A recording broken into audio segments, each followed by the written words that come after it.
Fala galera, seja muito bem-vindo ao canal da Coruja. Hoje se definiu o sorteio da fase de grupos da Copa Sul-Americana. O Cuiabá já sabe quem vai enfrentar na primeira fase da competição de segundo nível, na segunda maior competição do nosso continente. O Cuiabá terá um grupo com uma equipe que briga pelo título no Campeonato Argentino, faz uma boa primeira fase ali, que dá o mata-mata no Campeonato Argentino. Terá um time de meio de tabela do Campeonato Venezuelano e uma equipe disputa na parte de baixo do Campeonato Peruano. Vamos falar tudo logo. A estreia já tem o período, a data que vai ser feita. O Cuiabá vai entrar em campo no dia 2, 3 ou 4 de abril. Em campo pela Copa Sul-Americana contra o Lanús, o principal adversário do grupo.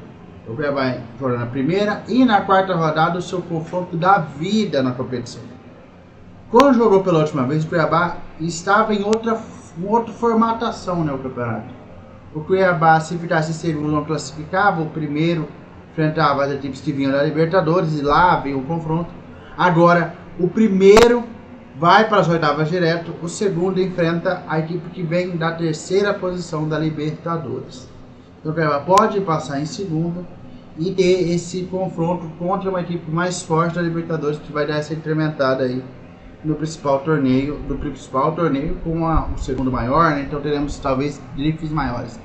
Na temporada passada, por exemplo, o Corinthians caiu na terceira posição da fase de grupos da Libertadores e veio para jogar a Copa Sul-Americana. A equipe chegou na semifinal do campeonato, por exemplo. Então a estreia vai ser contra o Lanús na Arena. Deu essa sorte aí de jogar o primeiro jogo em casa. Grupo definido, os outros jogos já estão se desenhando. Cuiabá vai enfrentar o Lanús, o Metropolitanos e o Deportivo Real Garcilaso do Peru. Então terá o Deportivo Garcilaso também. Para mim é o time mais fraco do grupo. Então o Cuiabá tente somar 6 pontos, se não somar 6.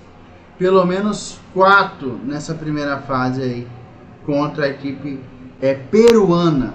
Tentando abrir aqui, ainda não foi postado, né, o calendário de jogos das equipes, mas a gente já sabe mais ou menos ter os confrontos. Então, primeiro jogo do Lanús em casa, quarta rodada contra o Lanús na Argentina. Aí vai falar um pouquinho de cada uma das equipes e como chegam a essa fase da Sul-Americana, como vivem nos seus campeonatos nacionais. Vou começar pelo mais forte. Lanús, 10 jogos, 7 vitórias, 2 empates e apenas uma derrota no campeonato. A equipe tem números positivos, né? Vou trazer o número de gols aqui que eu não anotei. A equipe fez 13 gols e tomou 12, tem uma defesa consistente e um ataque até regular. Dos primeiros 4, tem um ataque inferior ao do River. Opa, agora que eu vi, eu estava no grupo errado. Agora sim, fez 16 gols e tomou 8. Uma defesa muito forte, é a melhor defesa do campeonato no seu grupo, só atrás do Godoy Cruz, que tomou apenas 3. Fez mais gols que o Godoy Cruz, por exemplo. No grupo do Lanús, o Godoy lidera, mas o Lanús está à frente do Estudiantes, à frente do Boca, à frente do Racing e à frente até mesmo do São Lourenço, além do Defensa e Justiça, que vem fazendo boas temporadas nos últimos 5, 6 anos. Então o Lanús é uma equipe enroscada, tem o Marlos que jogou no Coritiba, então é um time que pode dar trabalho e é uma equipe que deve jogar a próxima Libertadores se tudo continuar se desenhando nesta temporada, que pode voltar à Libertadores em 2025. O Metropolitanos da Venezuela, equipe de meio de tabela do Campeonato Venezuelano, atualmente ocupa a 5ª posição. Então uma equipe que é de meio de tabela, por enquanto está na classificação para a próxima fase, né? O Metropolitanos em 7 jogos venceu 3, empatou 2 e perdeu 2, fez 12 gols, tomou 11, atrás de Porto Cabello, o CV, Carabobo e Andraduça. Vive um campeonato, vive uma fase melhor que o Monagas, o Táchira e o Caracas, que são equipes mais tradicionais do campeonato venezuelano. Por exemplo, o Zamora veio uma má fase, então faz campeonato superior a algumas equipes tradicionais do seu país.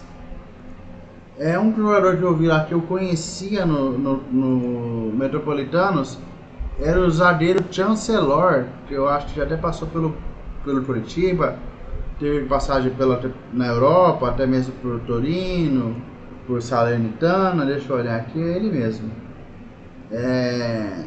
Não tem nenhuma grande peça essa equipe do Metropolitanos. O principal jogador é o Charles Ortiz, capitão do time. Então não tem grandes peças a equipe venezuelana. A outra equipe do grupo, para terminar, as equipes que compõem o grupo, é o Deportivo Ladriaço, que ocupa a 16ª posição do campeonato venezuelano, campeonato peruano. Faz uma campanha abaixo do esperado em 8 jogos, com apenas 2 vitórias, 1 empate e 5 derrotas. Então o Deportivo não vive uma fase boa, a equipe se complicou no campeonato, não vai jogar uma competição na próxima temporada, a menos que faça um segundo turno muito promissor. Então, quando se trata do time peruano, como eu disse, é um time do Cuiabá tem que somar 6 pontos.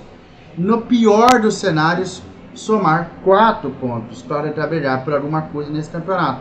Se somar bem contra o Ladriaço e arrancar o empate fora de Lanús e Metropolitanos, dá para sonhar com a classificação nessa Copa Sul-Americana.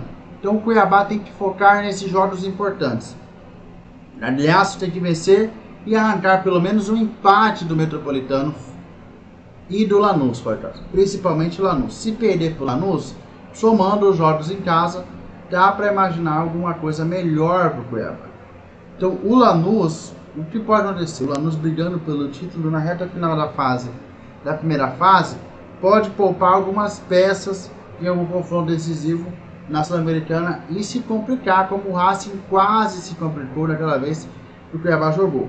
Na última vez que o Cuiabá jogou Sul-Americana, teve um grupo com o River Plate do Uruguai, Melgar e Racing. O Cuiabá venceu o Melgar aqui por 2-0, depois perdeu para o time perdeu para o Racing fora, perdeu para o River em casa,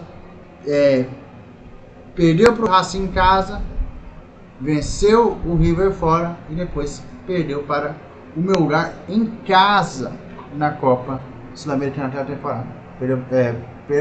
Melgar fora, né? Então, a edição Cuiabá só botou o titular especificamente no jogo contra o Melgar, venceu por 2-0. Eu estava até olhando aqui na live do torcedor, eu acho que o copo do Melgar é o único copo que eu não tenho dessa fase moderna do Cuiabá jogando na Sul-Americana. Espero não repetir. E foi o jogo que eu fui. Eu fui no jogo com o River e fui no jogo com o Melgar. No jogo com o Racing estava com o problema nas costas e eu o mestre falou para ficar em repouso, também não indo. Então assim, o Cuiabá vai ter uma fase de grupos, eu acho que é aceitável para passar. Só que a gente estava tendo esse debate na segunda-feira na live do torcedor. Eu acho que a meta do Cuiabá não é a Copa Sul-Americana, é passar um campeonato brasileiro sem sustos. Então o Cuiabá deve poupar jogadores em algumas partidas, ou em quase todas, e não ir tão bem na Sul-Americana. Eu acredito que o Cuiabá deve ir com o titular nos 2 primeiros jogos, ou pelo menos no primeiro jogo contra o Lanús aqui, e depois botar uma equipe alternativa. A fase de grupos envolve, neste meio tempo, do início do Campeonato Brasileiro. Então, na semana entre as 2 finais do Campeonato Mato Grossense, teremos Copa Sul-Americana.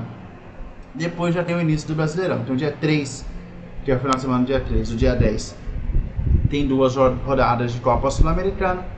E nos finais de semana tem uma final, jogo de volta da final do Mato Grossense e a partida de estreia do Cuiabá diante do Atlético Paranaense no Paraná. Então, essa é a fase de grupos que o Cuiabá terá pela frente na Copa Sul-Americana. Valeu, galera. Deixe seu like, se inscreva no canal, dá um tapa no sino para receber todas as notificações e até a próxima.